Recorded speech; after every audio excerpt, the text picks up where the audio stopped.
Hey, First Church family, my name is Braden Corliss. I'm the Director of Discipleship here. We're joined today with Alex Evanoff, our Youth Director. He also helps a whole lot with missions. We're continuing this Discover First Church series. This one is particularly on our mission statement, to love God, love people, and make followers of Jesus. Alex is joining us today to talk about the love people part of it. So Alex, I got a few questions for you, and the first one here is, where does this whole idea of loving people come from?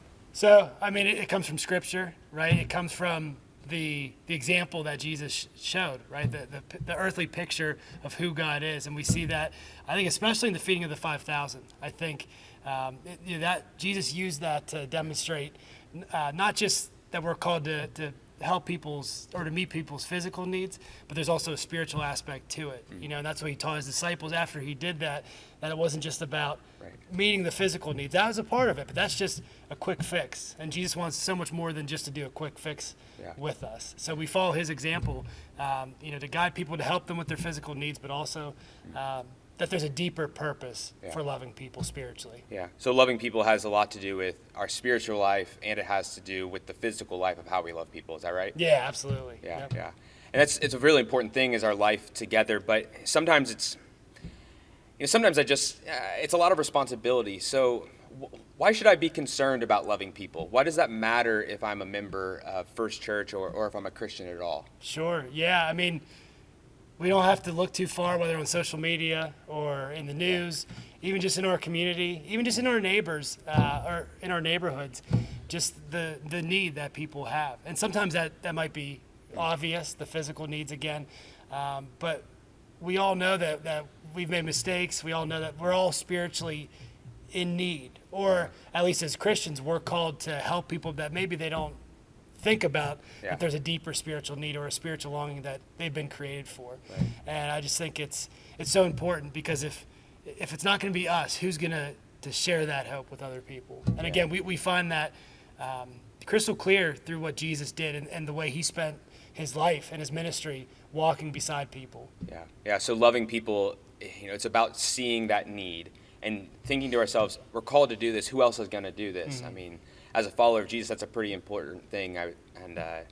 You also help a lot with missions, is that right? Yeah, yep. And I know we've done missions to Honduras. So where else have we done missions for the church? So that's one of the main ones, at least overseas, that our church has done missions with internationally. We also partner with a mission in Texas that works with, it's called Soldiers Hospitality House, that works with soldiers and just really partners with veterans, anybody who served in the military. And it's just, like I said, it's based in Texas, but they do a lot of devotional. And again, they feed people spiritually. They feed them physically as well. They have meals and worship in person, but also they've been doing a lot of Zoom meetings online and devotions, things like that. Yeah. And then we also partner locally with Fishbone Ministries, which works in the Island neighborhood in Butler. And our church has a history and of serving the kids there and the families that have needs as well. Yeah, that's really cool that our church has this history of loving people, whether that is in Honduras or in Texas or even just in our back door. Mm-hmm. I wonder if you could give us a story, a story of loving people as a member of First Church, and specifically what's that looked like in missions as a part of our life here. Mm-hmm. Sure. So I have a story that I like to share. I've been to the country. It's a really small country called Belize, right next to Mexico. And I went there in college. I was an international missions concentration major. So one summer I spent a summer there doing an internship. And kind of a long story short, but I served with a pastor there who started 2 churches from the ground up, really, and had a school there. And Belize is known to be a beautiful country, a lot of tourism and snorkeling, but also there's a lot of poverty. It's a third world country. And one of the church services one morning I met this guy named Eddie, who was a homeless guy, who knew the pastor of the church that I was living with.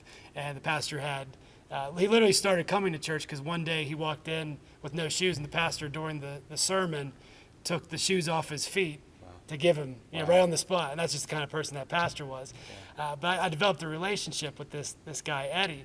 And, long story short, he had a lot of bad history. He was born in Belize, came and lived in New York City, and then was actually thrown out of the country for armed robbery.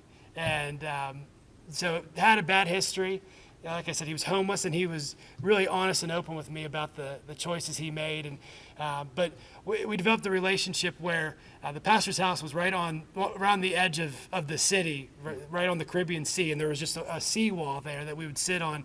I'd be doing the work in the ministry during the day, and I'd come home every day. He'd be sitting there waiting just to talk, and he would share scripture. We would talk about books that he liked. He gave me a couple books that I still have.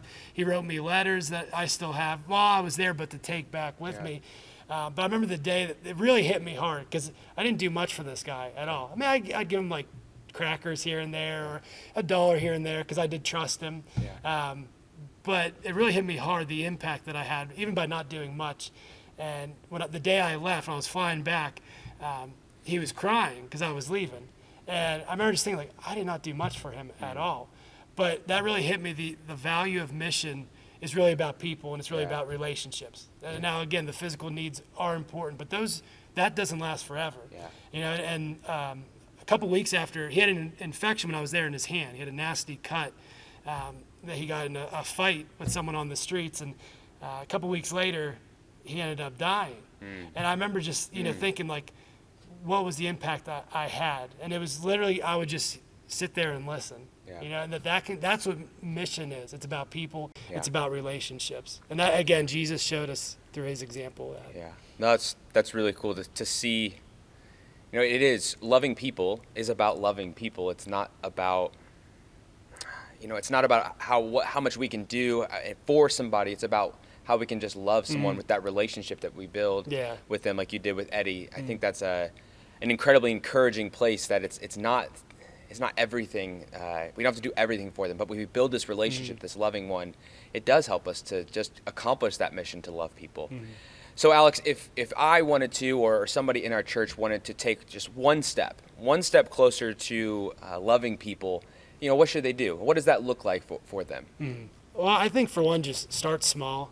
Like you were just saying, so often we get overwhelmed by the need around us, right? And I think just starting small and focusing on one area, instead of feeling like, whether it's in the church setting or in the community, instead of thinking that we have to cover so many different hats, which we do a lot. It's tempting to do, but staying focused in one area that we can serve. And that may not have to be this showy thing where you don't have to necessarily be on a stage or have your name in the paper to make a big impact. And most of the time, the big impact goes behind the scenes. So I think start small.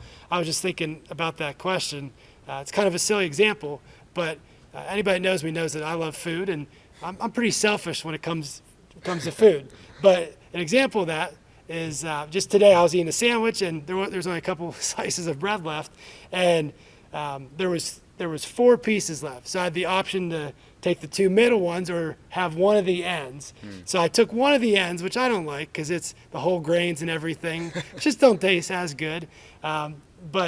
So I saved the 2 middle pieces for my wife. So I was just thinking about that analogy, that's just obviously something silly, not a big thing, a big sacrifice that I did. But that's a picture of just a little thing that we can do, thinking about for somebody else. And by the way, we make sandwiches for her for lunch when she goes to school. So just, I think starting small, just meeting a practical need and staying focused is a great way to start. And that could be serving a meal at Fishbone.